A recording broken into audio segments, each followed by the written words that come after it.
I felt like this was Tremors, a board game. Let's just be honest, that's what it is. Terror Below by Renegade Game Studios. Let's get into it.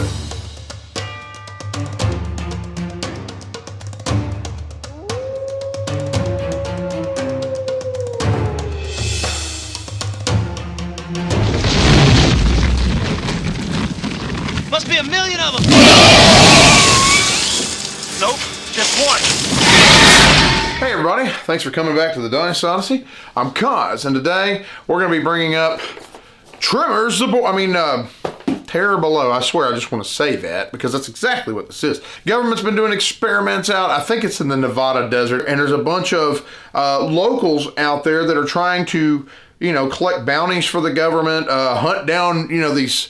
they could have been called centipedes in the desert, but these worms for the government.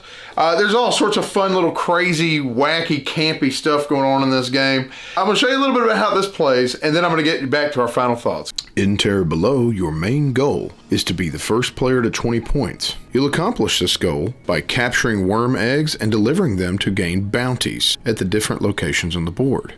Sometimes you'll also have to hunt worms down to receive bounties for extra victory points. Each player is going to start with 3 character cards, which are considered life points in this game. For example, you have Shep the farm dog. You may clear 2 rubble for 1 action. You have store owner Will. When he enters play, you search the weapon deck for a rifle and take it, then you reshuffle the deck. You have U.S. Marine Natasha.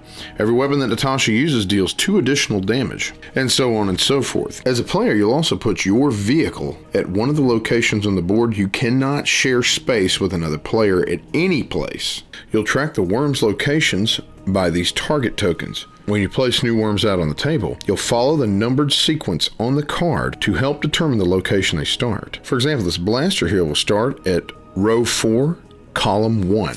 You also take a look at the life points that the worm has, and also how many distraction cards must be laid down on the worm to make it attack. Also, the diagram shows when the worm attacks, where the egg will be placed and where the rubble will be thrown, and also the worm's area of attack. So if anybody's caught within this area of attack, they're considered attacked and have to deal with the worm. Let's take a look at a few more of these worm cards.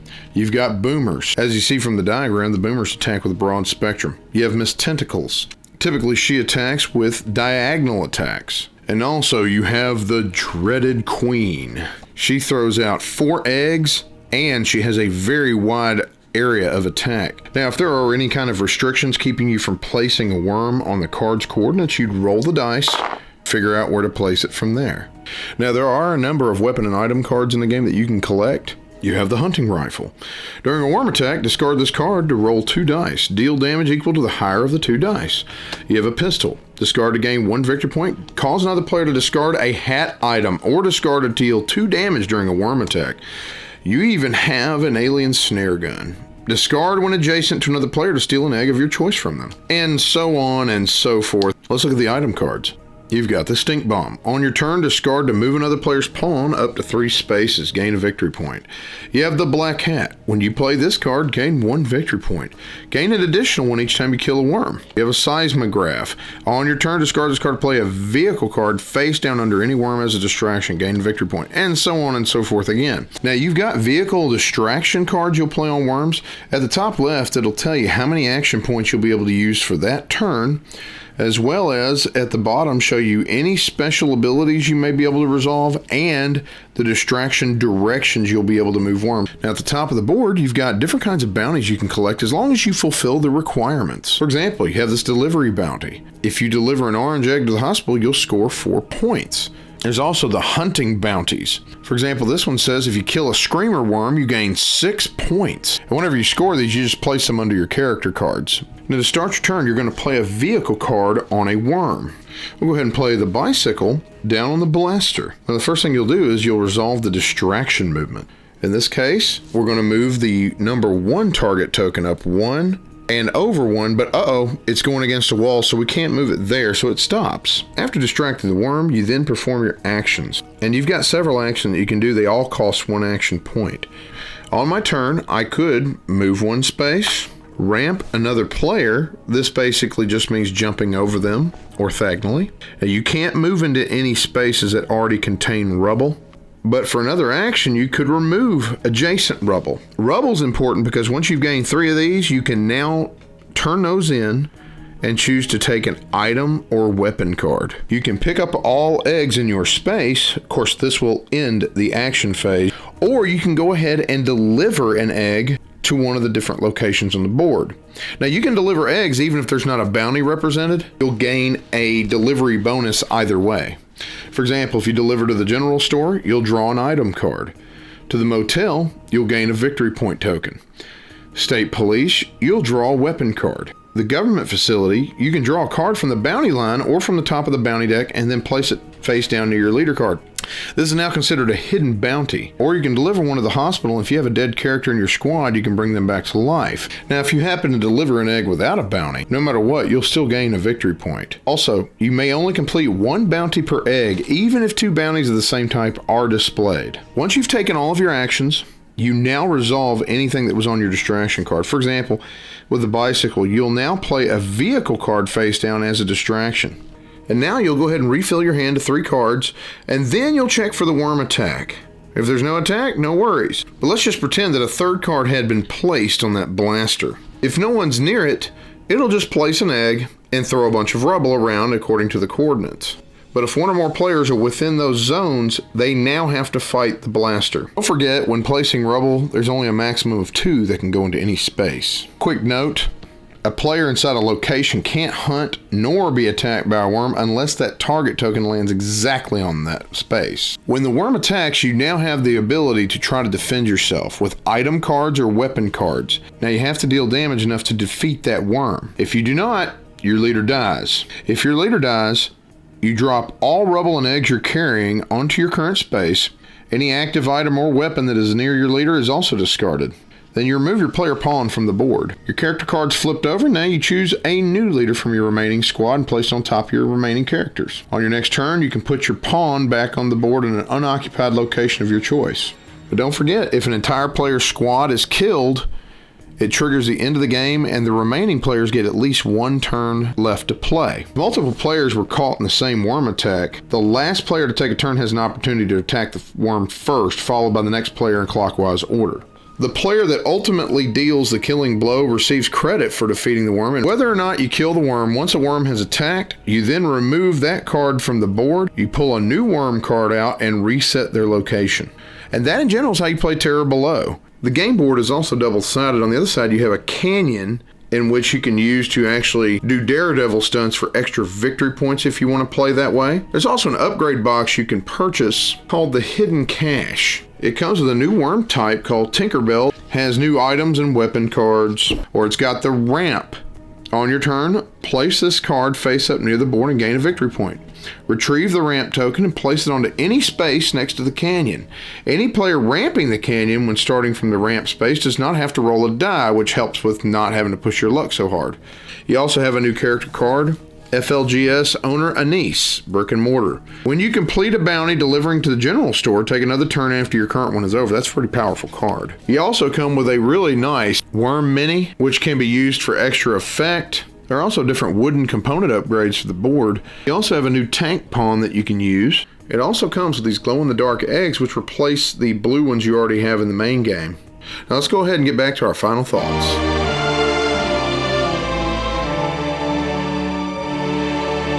Okay, the first thing I'm going to do is I'm going to get into the pros, and then I'm going to get into any cons I might have, and then I'll give you my final rating. Terror Below. Does the theme stick?